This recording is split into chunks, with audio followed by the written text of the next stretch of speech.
আসসালামু আলাইকুম everyone, welcome to সারাস রান্নাঘর। আজ আমি আপনাদের খুবই অল্প সময়ে গরুর মাংস রান্না করে দেখাবো। আর আমি কিন্তু একটু স্পেশাল পদ্ধতি ব্যবহার করব আজ এই গরুর মাংস রান্না করতে। হাত দিয়ে মেখে তারপরে এই গরুর মাংসটি রান্না করব। কি অন্যরকম লাগছে তো? হ্যাঁ, আর আমি এখানে কোনো এক্সট্রা মশলা ব্যবহার করব না, একদম ঘরোয়া মশলা দিয়েই এই গরুর মাংসটি রান্না করব। চলুন আমি এই রেসিপিটি শুরু করি। এজন্য আমি 1 কেজি গরুর মাংস নিয়েছি। এখানে আমি হাড় চর্বি সহ গরুর মাংস নিয়েছি। এখন দিয়ে দিচ্ছি 2 টেবিল চামচ লাল মরিচের গুঁড়া।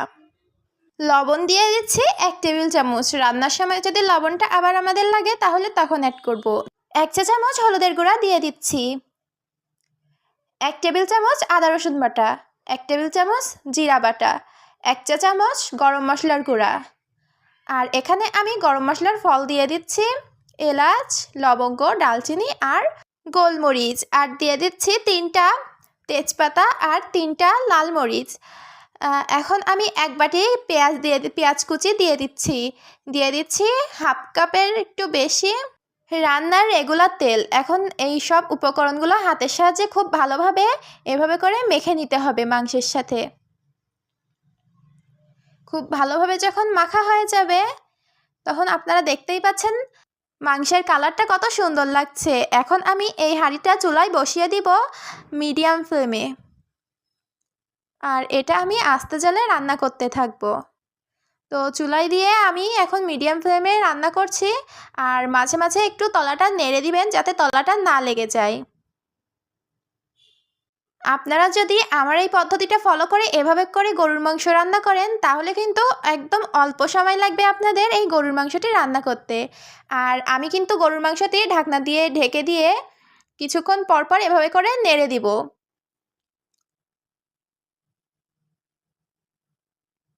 এখন বারবারই আপনারা কিন্তু খেয়াল রাখবেন যে তলাটা যাতে না লেগে যায়, তাহলে কিন্তু মশলাটা পুড়ে গেলে মাংসটা খেতে একদম ভালো লাগবে না। মাঝে মাঝে কিন্তু আপনারা এভাবে করে নাড়াচাড়া করে মাংসটা রান্না করে নেবেন। এখন দেখেন মাংস থেকে কিন্তু অনেকটাই পানি বেরিয়ে পানি শুকিয়েও গেছে। আর এখানে আমরা আরেকটু পানি অ্যাড করব। এখানে কিন্তু গরম পানি অ্যাড করতে হবে। আমি এখানে 1 কাপ গরম পানি ব্যবহার করেছি। আপনারাও অবশ্যই গরম পানি ব্যবহার করার চেষ্টা করবেন, কারণ গরম পানিটা না দিলে কিন্তু এখানে ঠান্ডা পানি ব্যবহার করলে মাংসের স্বাদটা কিন্তু একদম ভালো আসবে না। আপনারা কিন্তু অবশ্যই গরম পানি ব্যবহার করার চেষ্টা করবেন। মাংস থেকে পানিটা শুকিয়ে যেতে শুরু করলে এখানে আমি অ্যাড করে দিচ্ছি আলু। আপনারা যদি আলুটা পছন্দ না করেন তাহলে আলুটা স্কিপ করতে পারেন, কিন্তু আলুটা দিলে মাংসটা খেতে অনেক মজা লাগে। আর এখন আমি আলু দিয়ে মাংসটা খুব ভালোভাবে নাড়াচাড়া করে নিব। আলুটা মশলার সাথে আর মাংসের সাথে খুব ভালোভাবে মিশিয়ে নিব। দেখতেই পাচ্ছেন মশলাটা কেমন কষা কষা হয়েছে। আপনাদের কাছে যদি আরেকটু সময় থাকে আর যারা নরম গোশত খেতে পছন্দ করেন তারা এ পর্যায়ে আরেকটু পানি অ্যাড করে একদম লো ফ্লেমে মাংসটি রান্না করে নেবেন। আর যাদের কাছে সময় একদমই কম তারা আমার মতো প্রেসার কুকারে মাংসটি দিয়ে 2টা সিটি দিয়ে দিবেন। আমি এখন প্রেসার কুকারের ভিতরে মাংসটি ঢেলে নিচ্ছি।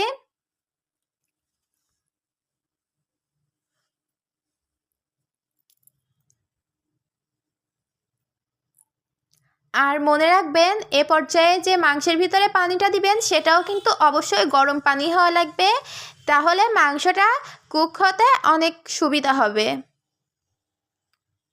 সম্পূর্ণ মাংসটা যখন প্রেসার কুকারের ভিতরে দেয়া হয়ে যাবে এ পর্যায়ে আমি গরম পানি দিয়ে দিচ্ছি। আর আমি যেরকম ঝোল রাখবো সেরকম মতো করে পানিটা দিয়েছি, আপনারাও আপনাদের পছন্দ মতো পানিটা দিয়ে নেবেন।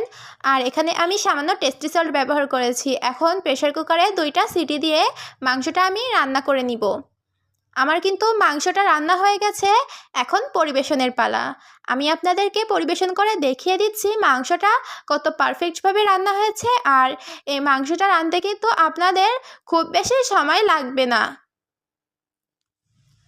আমি খুবই অল্প সময়ের ভিতরে এরকম পারফেক্টভাবে গরুর মাংস রান্না করে নিয়েছি আলু দিয়ে। আপনারা কিন্তু বাসায় অবশ্যই আমার এই রেসিপিটা ফলো করে ট্রাই করবেন গরুর মাংসটি এভাবে রান্না করার।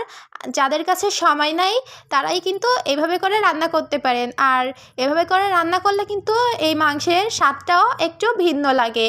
রেগুলার আমরা যে মাংস খাই তার থেকে কিন্তু এর স্বাদটা একটু অন্যরকম লাগে আর খুবই মজাই লাগে। এভাবে করে রান্না করে একদিন অবশ্যই খেয়ে দেখবেন। আর আমার ভিডিওটি যদি আপনাদের ভালো লাগে তাহলে অবশ্যই কমেন্টে আপনার মতামত দিবেন। আর এরকম নতুন নতুন সহজ রেসিপি পেতে অবশ্যই আমার চ্যানেলটিকে লাইক আর সাবস্ক্রাইব করে আমার পাশে থাকবেন। আল্লাহ হাফেজ।